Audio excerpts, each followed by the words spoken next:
Nerds International proudly presents Check Thyself Lest Ye Wreck Thyself. This is a bonus content, and today I'm Harrison Hunt, as usual. That's not changed, nothing new there, but Nick and James have died, and so I've got with me today Peter Beckett. Say hello. Hello. Today we're going to do a little bonus content about RPG accessories. Now that goes for the player side and the DM side. And the reason I wanted to do this was because I didn't think this would be enough to fill out a full episode. There's not enough meat on that bones for a full episode. Or maybe there is, but I'm incompetent, you know? Well, I am too then. So yeah, we're just going to do a little bonus. So let's get on with it.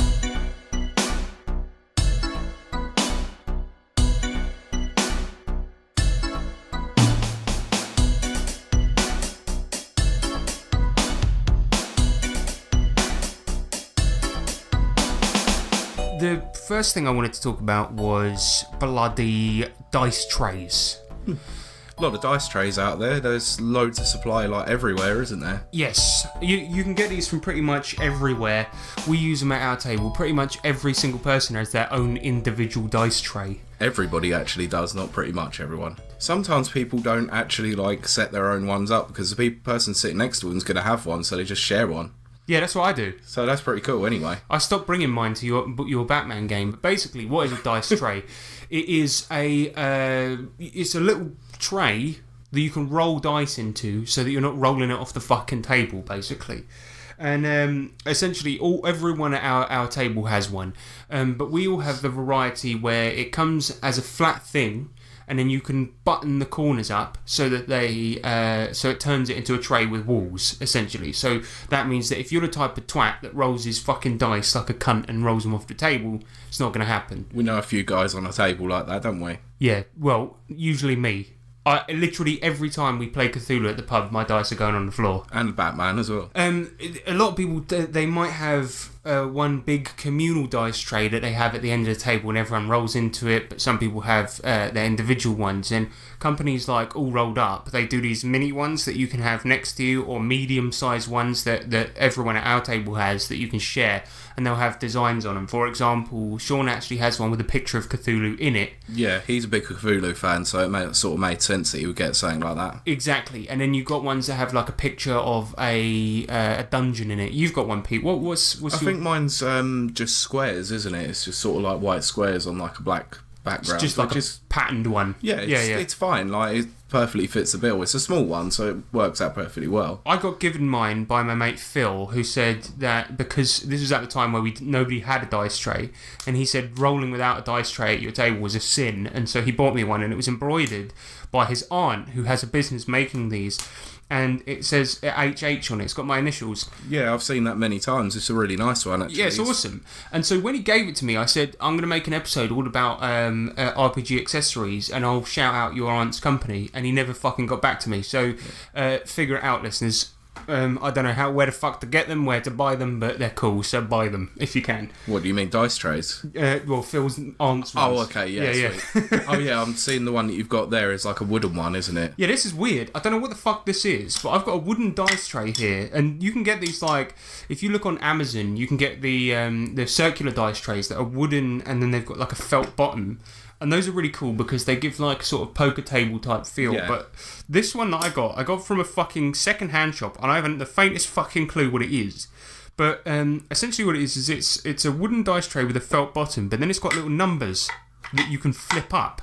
So you flip these numbers up, and I don't know what they're for, but if it's like part of a game, and I don't know what the game originally was, but this is pretty cool because if you're DMing, you can use this to count monsters. Yeah. So let's say, for example, I've got 4 monsters there. Every time you kill one, I flip the monster down. Yeah, but I mean, the only thing about that is that the players are not going to see that, but it's a useful little like tool to have for a DM, which is great. Exactly, it's handy for me. It's quite a handy thing, but I don't know where the fuck that's from or what it is. I was having a look around, and there's a place called the Dice Shop online that actually does like wooden dice trays as well. They're usually about 15 to 20 quid, and they look really nice quality actually. I like the sound it makes when you roll in them as well. It's pretty nice. It is really satisfying. Yeah, so dice trays, get one, roll in them if you want, if you're the type of twat who rolls off the table. Definitely. Next up as well, another alternative to this is dice towers as well, which... I haven't seen too much about dice towers, but I did have a look at them, and they look really weird. Can sort of explain what they are? Well, they're like... It's like a boot-shaped thing or a tower. Sometimes it looks like a little mini castle that you put on a table. Yeah. And inside... It's got ramps that will roll the dice. So all you do is you drop the dice into the top, and on the inside it rolls down kind of like a pachinko machine, and it then spits it out at the bottom, and then you get a result. So That's really weird. Yeah, so you don't really roll the dice. You just chuck it into the top of this tower, and the bottom spits it out. I think that takes away the joy of actually rolling the dice for me, to be honest. It does, but then it stops players from cheating. Good and it point. also stops dice from rolling off the table, and it also means that all the dice are getting rolled in one central location. So it means that players aren't going to fucking roll them. Let's say, for instance, you've got miniatures combat going on the table.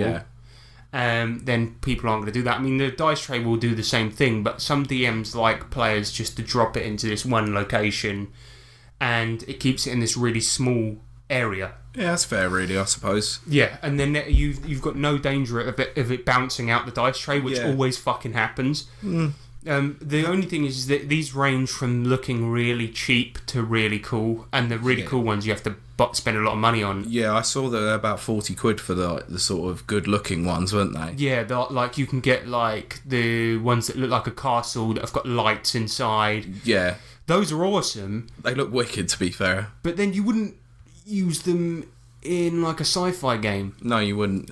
I suppose it's the sort of thing that you would use in a specific sort of situation if you're in a dungeon. Yeah, you would use it in like a fantasy game or something like that, but then the thing is, if you spent 30 quid on it, you want to get a lot of use out of it. And we play loads of different genres of games, so they tend to always be fantasy themed or not themed. And the not themed ones tend to be little kits that you build yourself, and they snap together, and they do look cheap, and that's because they're cheap. Yeah, that's the kind of the point of them. They're supposed to be like assembled and disassembled pretty easily. Yeah, I don't know if I like them though. I think they always look a little bit crappy. Bit unnecessary, bit over the top, really. I think so. And the thing is, it actually makes rolling take longer, because you have to wait for it to roll out to the bottom. Yeah, I think it's sort of anticlimactic in that way, isn't it? Yeah, Like, and it's got a really and important role. certain dice, certain sizes of dice get stuck, especially if you're rolling a lot. So, for example, games like Shadowrun and Well, dice pool systems, anyway, Yes. like Vampire the Masquerade. yes, any dice pool system, they can get stuck in there. So yeah, dice towers. I don't know if I like them. What do you guys think happened? One of the players Robbie played with got carried away and killed him. Well, that's kind of far out. Mazes and Monsters is a far-out game. In my little DM bag, I have loads of little things, and one thing that I wanted to speak about as an accessory for DMs is I have 2 meeples, which are little wooden counters that I always keep in my DM bag. And the first one is, I don't know, I just held it up to the microphone like it was a camera. Great podcast in there. But the first one is a little wooden man, and this is always good to have as like, this is where the party is if you're on Yeah. the world map. And the other one is a little wooden car, and the reason is that if this is where your party is if they're in a vehicle. Yeah, I think the first time I experienced these was in your vampire game, actually.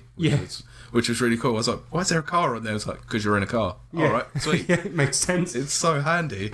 But the thing is, we're now using it in a fantasy campaign, and it'll be like, if you're in the wagon, the little blue car comes out. But it doesn't make a lot of sense there. But the thing is that it's handy just to have as like as a DMing tool. Well, because it's not the same size as a mini. It's quite small, so it's just really handy to have on a world map. Yeah, because it's like a miniature. It's too big. Yeah, exactly. Whereas a meeple is much smaller, so it looks a bit more. bit more tidy. Yeah. Yeah. Exactly. So one of the things I was looking at as well is dice cups, actually. Oh yeah. I think they're really interesting. I've only ever seen Nick have one, and he has like a wooden one. Sort of like a basket, isn't it? Oh yeah. He's got like a wicker basket type one. Yeah. Well, I didn't realise how expensive these were, because I saw like level ones that were like 40 quid. Yeah, they're difficult to make, I guess. I don't know why the fuck they're so expensive. It would be good for dice ball games, I suppose, like Shadowrun, where you can just sort of shake them up in there and you slam them all down. Everyone sort of like leans in, it's like, how many successes have you got? Yeah. It'd be That'd awesome. Be really cool. Yeah, dice cups are cool, man. I got those little wicker ones from the markets in Morocco. And I was, but at the time, actually, I saw loads and loads of leather dice cups there because they all play this game. I don't know what the fuck it was, but they all play this game where they were rolling dice and in like the alley, you know, like that song. Oh, you see it in movies all the time, don't you? Yeah, and they were doing that in Morocco, and I saw loads of people with dice cups, and I should have bought some because they were only like, I don't know, £1 or something like this. Oh man, that would considering be they're wicked. 40 quid here. But dice cups are a really, really fun way to roll dice, especially if you want to feel like a badass in some sort of like gambling den. Yeah, I've never used them personally, so I wouldn't know, but I would like to try them at some point. But Just they're do it with so a regular- damn expensive. Just do it with like a regular cup instead. Oh yeah, to be fair, I did see Just that there were do like it with like a pint glass. you could do. I mean, I did see there was ones on there for like a couple of quid as well, which were like really cheap plastic ones, but that's fine. Yeah, it's not maybe- the same as a wicker basket one or leather. or bound level one with some. But if you do it with the fucking pint weird glass, face you'd be in danger of smashing the pint glass as you slam it on the table. Well, who cannot take a wound whilst like playing Like a role-playing real game? wound. Yeah. Yeah. What about bloody all rolled ups? Have you seen these? Oh yeah, Nick's got one, hasn't he? Yeah, Nick has got one. I did have a look at these as well. They look fucking cool, but didn't realise how expensive they were as well. Yeah, mate. They're really handy for like putting all your notepad, your pencil, and all your dice together as one. So for those that don't know, All Rolled Up is a company that do these. It's kind of like an RPG wrap, right? And I feel like this is as great a company as they are. There's sort of a thing in this industry where you tag the word RPG on anything, and suddenly the price, you add a $5 onto it. Do you know what I mean? Pretty much. And All Rolled Up are pretty good in that respect because they do loads of different prices. Yeah. See, the more features or the different materials and things like this that they have, you know, then it's going to be an expensive one. Yeah. So the one Nick's got, obviously, he went for the most expensive because he's, he's a millionaire and stuff. He's got a lot of money to throw around. Exactly, because if sells his body to sailors at the docks, and there's a lot of money in that. Oh, so that's why he does that a lot in campaigns, because it's like art emulating life. Exactly. Jesus. Exactly. Nick. So my point is that with those, like, you've got the cheaper options where there's like, I think they do some for like 15 quid and 20 quid, and they're still really nice. But then there's also the ones with the buckle on it that's made from the thicker material and stuff like this, where then they go up to like 40 quid. Yeah. So at least they offer some different options there. But the thing is, yeah, they are fucking expensive, but they're really nice. It's like a wrap, and it's got a space for your pencils, a little bit for your dice in there, and then it's got a fucking space for a notepad as well. Yeah. And it looks like where like a fucking, I don't know, like a plumber or an electrician might have a wrap full of tools. It's like that, but for a nerd. It literally looks exactly like you would see. Yeah. Like, in movies, sort of like you said, with plumbers and. Or like an archaeologist with the little brushes and shit like that. Do you know what I mean? Yeah, I forgot about that. I used to do that in Jurassic Park, didn't they? Like this little roll of like brushes, so they're brushing. Imagining that in Jurassic Park, where he gets out, but instead like a bunch of dice fall out, and he's like, "Oh shit! I'm extremely sorry. I brought the wrong one." Right, can you give me an archaeology roll, please? Yeah, those are awesome, and I would highly recommend having a look at that to anyone listening, because those are pretty decent. And actually, All Rolled Up, they do actually have a lot of other stuff on their website as well. They don't just do those, but they do other accessories, which I am going to talk about a little bit later. But yeah, also dice bags as well. Oh man, I searched high and low for dice bags, like, because there's so many out there. Yeah, I mean, pretty much just search on the internet. You'll find these fucking anywhere. These range from cringily bad to really nice.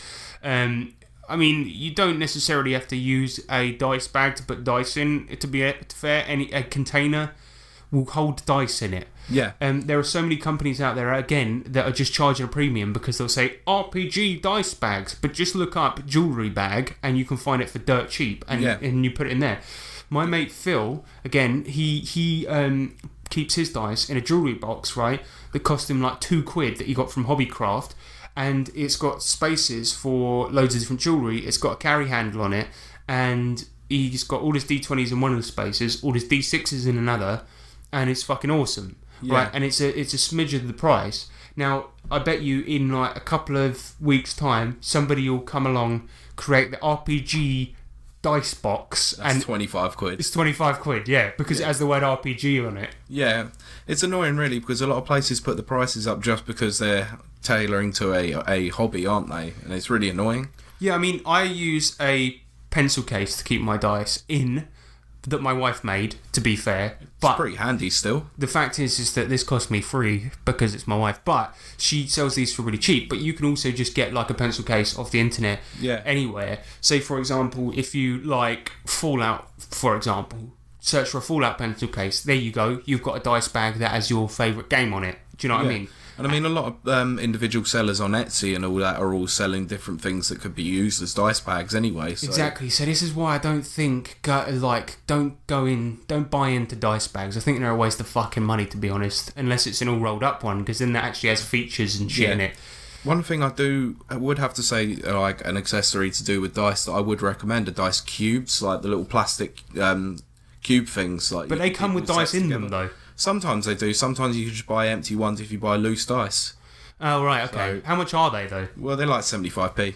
Well, that's all right then. So they're pretty inexpensive and they're really handy. I've basically got like 6 or 7 of them and set up all Savage Worlds like setups with them all with their own wild dice. Oh right, yeah, Which is yeah. really handy, Yeah, because so- you made your own sets, didn't you? Yeah. You bought wild dies, and then put them with different sets and put them Yeah. in these cubes. Yeah, they matched up with like the colour of the dice, so they sort of like had a polar opposite effect, which was Well, that's pretty handy. which is then. cool.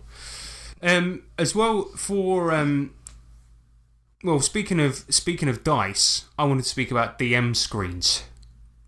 How's that related to dice? Not in any way whatsoever. That's not a good transition. No, is it isn't. It's terrible. All right. But the point is that I think I've got a problem when it comes to DM screens. I don't know if this counts as an accessory because it's not necessary to play the game, is it? No, it's not necessary in certain games, but I would say it's nice to have. Yeah, and in certain games it is absolutely fucking necessary. Yeah, But absolutely.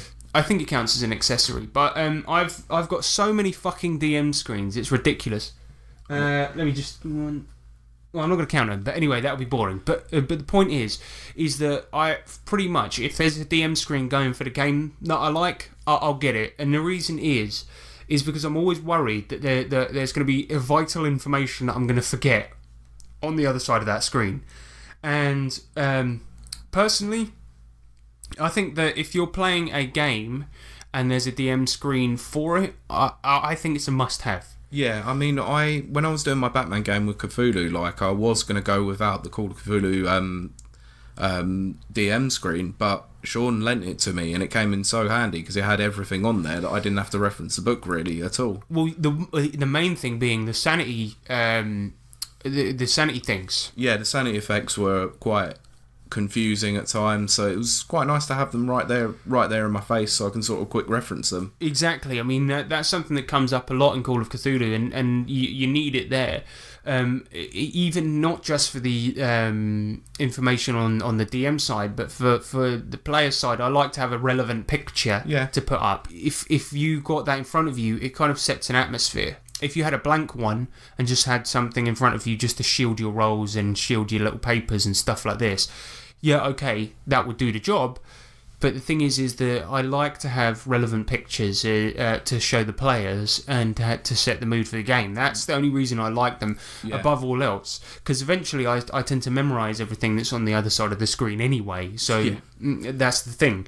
But no, I do like having a GM screen a hell of a lot. Yeah, to be fair, having the Savage Worlds customizable screen is really helpful for that because you can tailor-made it to whatever you want, whatever the purpose is. So whatever game you're playing, you can fit that flavour with it. Exactly. I think, to me, that's one of the best fucking GM accessories there is on the planet.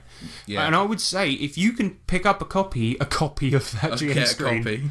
It's not really a copy, is it? But if you can It's pick up... book-like. Yeah, it's book-like. But if you can pick up one of those GM screens, do. Because the Savage Worlds GM screen, even if you don't play Savage Worlds, it's just a GM screen where you can replace the inserts. Exactly. And originally, I was like, okay, well, that's kind of dumb. But, like, it's actually really handy because I thought they were just cheaping out and just going like, well, we're not going to print anything on here. But the fact of the matter is that... yeah, I'm going to use it for other games, totally. Because Would you really want Pinnacle actually putting their own artwork on it though? good point. Exactly. That's why it's a blank one. Well, to be fair, that some of their other screens are actually really nice. Okay, I'll let them off then. The thing is with that screen is I'm going to be playing Labyrinth Lord, hopefully somewhat soon. Yeah. And there's no screen for that, but That's there is a printable one. Yeah, I'm going to be printing the inserts for that and putting it in that screen. Yeah, so it's multi-purpose really. It doesn't have to fit Savage Worlds. It can be fit with anything really. Well, yeah, exactly. And so yeah, fucking awesome. Yeah. Speaking of Savage Worlds, we've got Pathfinder flip mats. See, now that's a transition.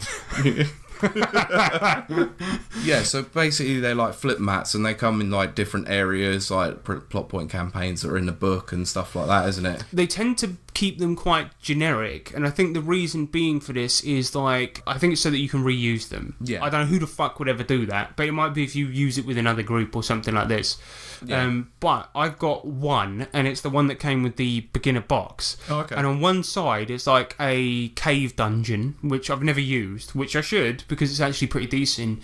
And the other side is just completely blank, which I've used before in one of our games. Oh, okay. It's that gigantic one we used at your house for Bubblegum Crisis. Yeah, I remember that one. That was really, really cool. Yeah, so I think it's either dry erase or wet erase. I can't remember, but either way, it's something erase. There was another thing that I saw on Leisure Games, which is a UK-based company. I'm sure you've spoken about them a hell of a lot, to be fair.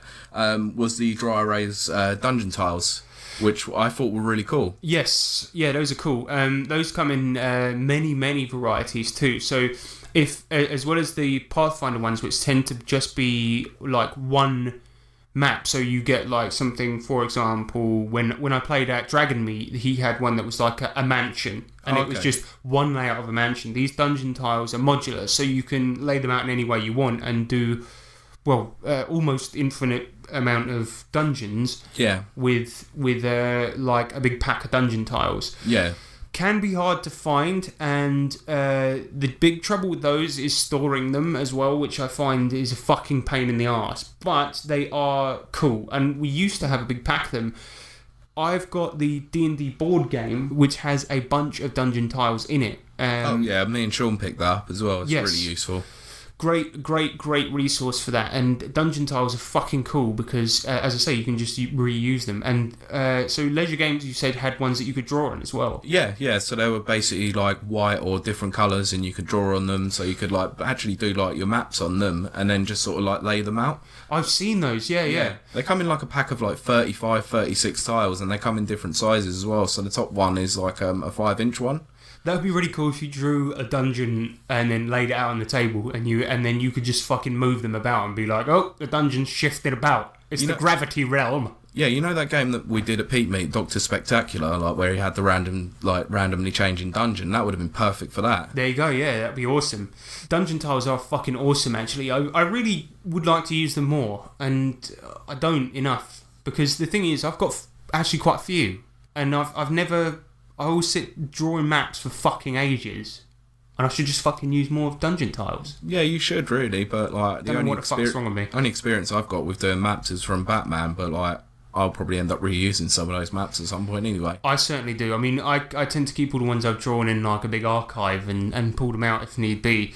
Yeah. But the thing is, if you buy them, there's no mistaking the quality is just immense. Yeah, of course. The Pathfinder ones, though, they're 12 quid, I think, mostly from Leisure Games. Which I don't know, that'd be about $20, something like that. Yeah, I looked, they were anywhere between 15 and 20 quid, so I'd say about $25 to $30. But the thing is about them is that, as I say, they keep them quite generic. So, for example, the mansion one that we saw used at Dragonmeet, that's supposed to be used for a fantasy game, but he was using it for a modern game. Okay. But you could even do it for a future game, because, fuck it, it's a mansion, and you could do it for a game like Solomon Kane, you could do it for modern, like I say, but they're usable for so many different scenarios that they're actually pretty handy. They've got the Pathfinder brand on them, but they're sort of multi-purpose, like every use game, but pretty much. Yeah, exactly. And the thing about it is that what you've got to do is just be careful which ones you buy. So, for example, buy the mansion because that's fucking that's you're going to be able to use that all the time. Yeah. Buy a boat because there's going to be plenty of times where your characters are going to be on a boat, whether they've been captured by pirates, whether they're traveling from one place to another, and things like this. In our Solomon Kane game, we've been on a boat quite a lot, haven't we? So Well, yeah, that'll come in quite handy for that. Battles, maiming, killing. Hey, it's all imagination. let's talk notebooks. Everyone brings notebooks to games, right? Yeah. Okay, so Well, not everyone, but they should. they should.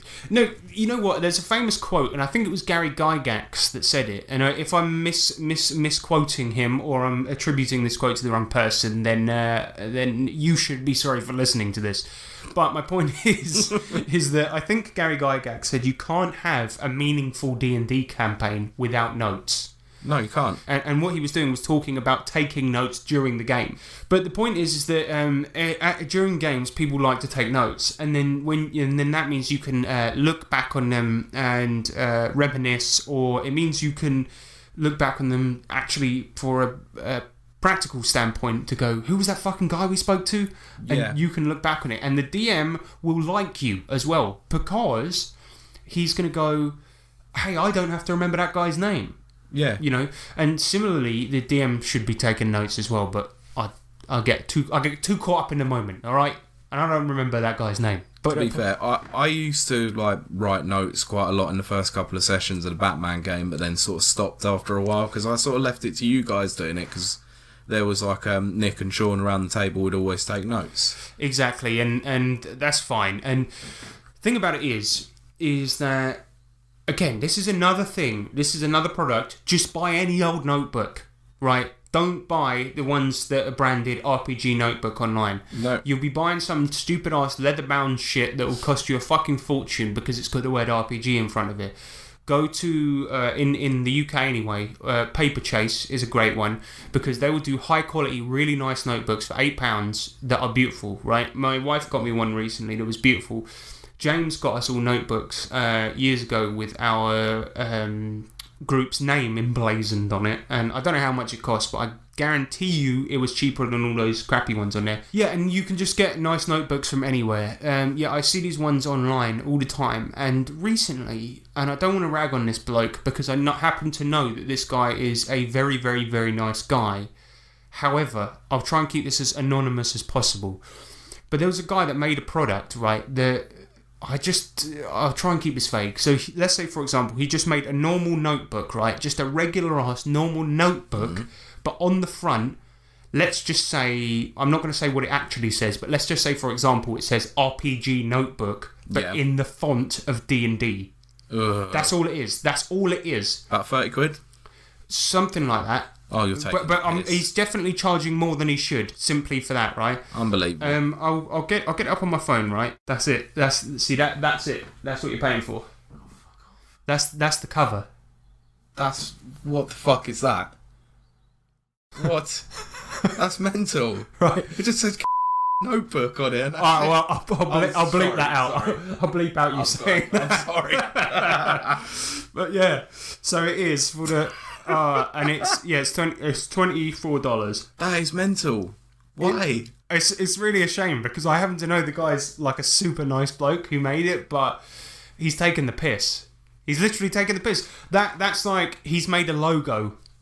That has to be the best paper I've ever fucking written on, otherwise it's not worth the money. Exactly. I mean, it's not he's not charging like stupidly through the roof for it, but I suppose if you were playing an AD&D game, like an original D&D game, it's the same size as your D&D book, so it can go on this shelf next to your AD&D book, which is kind of nice. That's handy.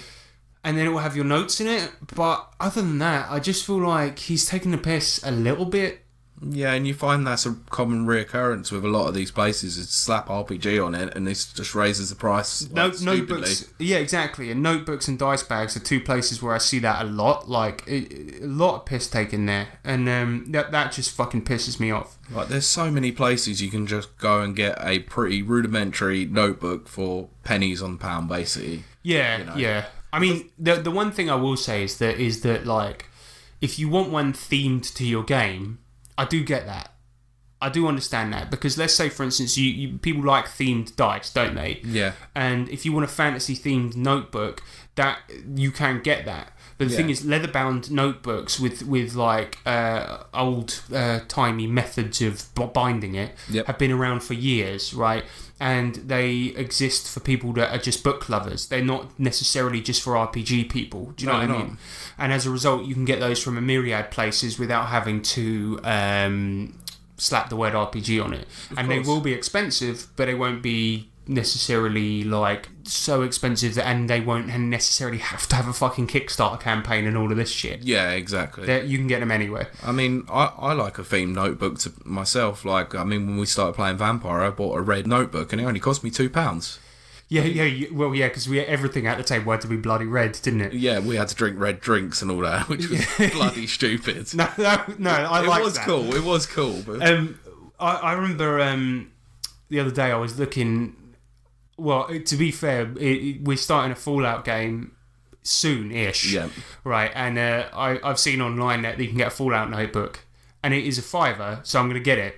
But in addition to that, I'm going to get Fallout coloured dice as well. Nice. But the thing is, that's not breaking the bank, and that's not taking the piss. So there you go. Yeah. But I think we've talked about this for too long. Stamps. Stamps. In DCC, there's this really cool thing that people do, because the deaths are so common. If you're playing in a tournament module or a zero-level funnel where you get a lot of characters that die. Oh, yeah, I remember this when we did it. Yes, a lot of people will have will just have a big red pen. You know those gigantic, oversized markers? Oh, yeah. And the DM will stand up and just cross your character through when they're dead. Oh, wicked. But some people have a stamp that says dead. And they'll get up and stamp your character sheet, which is like quite dramatic and cool. That is cool, actually. It's a really good effect. But the Goodman Games do this thing where if you run public games, they'll send you little bits of swag to give out your games. For example, they've got bookmarks, and they'll give out things like pencils and dice and things like this. And one of the things they're giving out this year is the dead stamp. Oh, nice. Which is really cool. Stamps. So you can buy stamps to use during games if you want to be like really hammer it home to people. But I was thinking, imagine if you used it in a game where death wasn't so common, and like you just had a really, really crushing character death, and you just stood up and just went dead on their sheet. You just reminded me of last week's like Solomon Kane game. If you would have just stood up and slapped down dead on that character sheet, that would have just been a bit annoying. Yeah, like after 13 sessions of this character being in it, just crossing through his character sheet or just stamping it. Yeah. Thanks for that. Take that, mate. Tokens. Well, like shaken counters, death counters, exactly, or wound counters. Yeah, I think a lot of people use these. You know, you can get all manner of different things for these. You know, like. During our game, one of the things that all rolled up to is they do little skull counters. Oh, okay. And they're really cool. They're only £2.50 for a bag of 12. Oh, I wondered where you got those. I might have to order some. Yeah, they've got 3D ones and they've got flat ones as well. Nice. So they just look like little skulls. And to be fair, if you're playing D&D, don't bother with these because that's going to get ridiculous. So you've got like level 9 characters that are on like 70 HP or whatever. Yeah, sod that. Yeah, this is good for Savage Worlds. It's good for Savage Worlds, or it's good for Stranger Things. I was going to say Tales from the Loop. Yeah. Or things like this, where you only take a couple of wounds. You know, things like perfect. this. You instead of saying to somebody, right, tick that off your sheet, you just hand them a wound token. Boom, done. Yeah, it's a good little visual way to have, I think. Another thing from Tales from the Loop as well is you have. I think they call them luck points. Yes, if I remember rightly. Yeah. Yeah, so you can get different like tokens to use for those. So you write it on your sheet and you're supposed to tick it off. But I remember the first time I played it at Dragon Meet, we had people we got given buttons. Oh, okay. And so every time we use a luck token, we give the guy the button back, and it's sort of like themed because you're playing kids. You know, you've got a bunch of buttons in your pocket or a bunch of stupid junk or whatever. I wonder where that came from, but that's a pretty cool thing to have. Yeah, I think it makes sense. I think tokens for use, it means that you instead of ticking something off your sheet, you've got a cool thing. Yeah. And I think it's like tokens, like you could also include like bennies for Savage Worlds in that. I mean, you've got some really nice like metal coins that you've got for that, which fits the setting really well. Or Exactly. You could use poker chips if you're playing like a Wild West setting, which is really useful as well. Or any game that has some kind of mechanic like that, like because in Savage Worlds you've got bennies, which are essentially re-roll tokens, and Yeah. it's really good to get themed ones. Like you said, I've got the coins that we use for Solomon Kane, and all I did for that was go on eBay and search for job lot worn coins, and I just found some metal detectorist dude had found a bunch of old shitty coins that were like too worn for him to do anything with, and he was just selling them for £1, and so I got I think 40 of them, and then actually a good lot of them were actually usable. I cleaned them and then I sold them, and then all the other ones I kept and used as bennies. That's awesome. And so yeah, we got a big load of coins. I put them in a little miniature treasure chest on the table, and then we use those as bennies. So every time a player gets one, they take one out the treasure chest, and every time a player uses one, they put them back in. Yeah. And like you say, if you're playing Deadlands, which is a Western setting, use poker chips. One thing I did before when I was playing Stranger Things was we, for bennies, used sweets because they're kids. Perfect, yeah. And every time they wanted to use a benny, they would eat one. Oh, that's wicked. Yeah, so it kind of worked. And I think, yeah, using themed ones is pretty decent. I saw a pretty good idea online recently, and I don't know what you would use this for. I haven't decided yet, but keys. Keys? Yeah, so like you can get like weird looking keys on eBay. People just, Okay. for some reason, this is like a thing.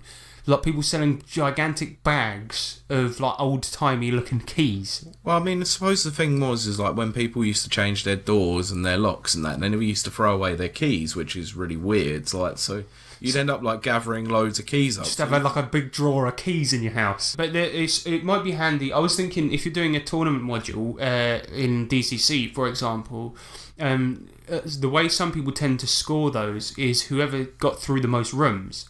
So because it's a dungeon and keys are used in dungeons, what I could do is hand out a key for every time somebody succeeds, and whoever has the most keys at the end wins. That could work for sure. Something like that, or I don't know. I just think that was kind of a weird thing. So I don't know why there were so many people. I guess people just cleaning out their key drawers like recently. Must have been. But they were like pretty weird fantasy themed ones, you know, like with the fucking heart shaped ends and I don't know. Yeah. Kind of weird. Like, Sounds like a keyblade, to be honest. yeah, maybe it was. Maybe. Who knows? Who the fuck knows? One final thing is that, and I've got a little something for you to look at here, Pete. Sweet. Because a guy got in touch with us recently, Daniel Darby Lewis, not to be confused with his brother Daniel Day-Lewis, right? It's a fine name. It's a fine name, but Daniel Day-Lewis, he sucks in comparison to this guy. Okay. Because he got in touch with us because he's from a company called Mythic Mint, right? Yeah. And contrary to popular belief, they don't make mints, right? They make coins for fantasy games, D&D, and LARPs, right? Oh wow, they're really cool.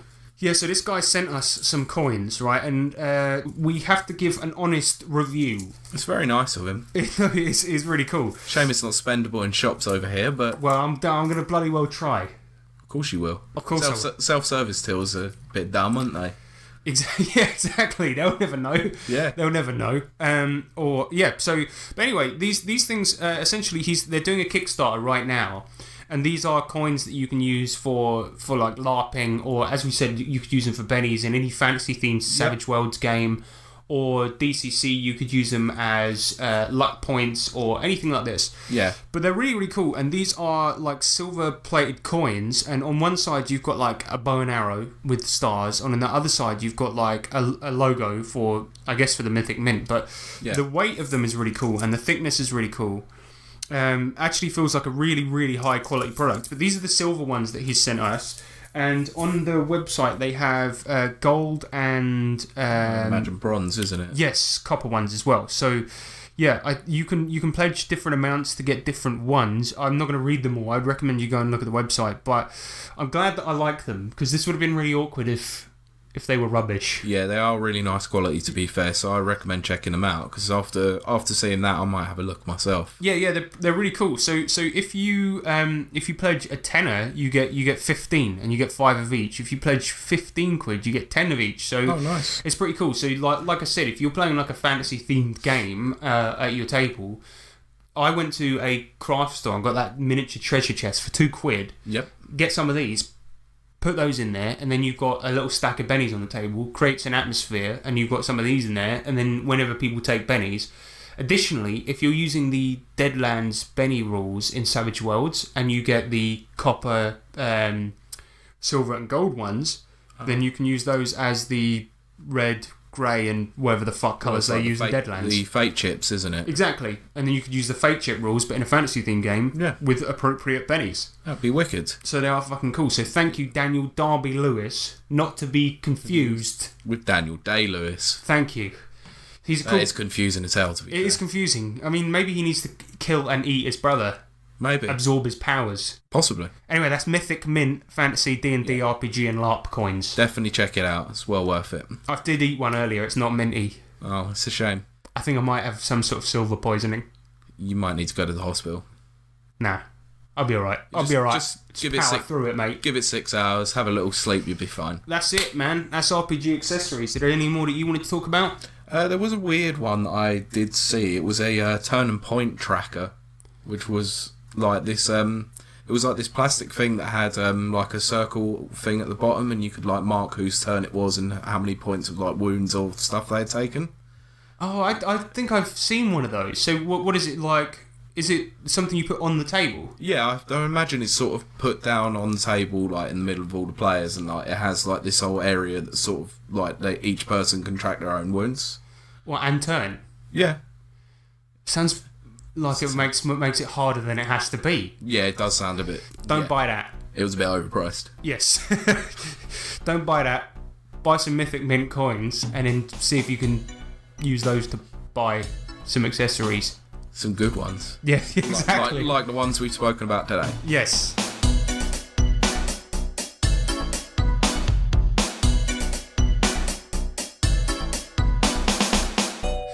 Right, well, thanks for coming on, Pete. It's alright, thanks for having me. Have you enjoyed yourself? I have, but I'm paid to say that. Yes, by Daniel Darby Lewis. Yes, exactly. He's paid you so many Mythic Mint coins. They're fine mythic Mythic Mist. mythic mint coins. Sugar daddy. Maybe we should stop joking about this. Yeah, maybe we should. All right, but thanks for coming on, man. This has been fun. If anybody wants to contact us, how can they do that? You can do so on Facebook, and that is facebook.com/tabletop I'm surprised you remember that. I'm like asking the guest to do the work. At Twitter, which is Tabletop Twats. Yes, Pete. G+, which is Tabletop Twats, and you're also part of the Nerds International community on G+. This is brilliant. I've just got my feet up here, and of course you can email us, which is tabletoptwats@gmail.com. nice. All right, good. Well, that concludes a bonus episode then. I will see all of you in the next main episode, which is going to be the Foreign Beggars. Enjoy. Goodbye.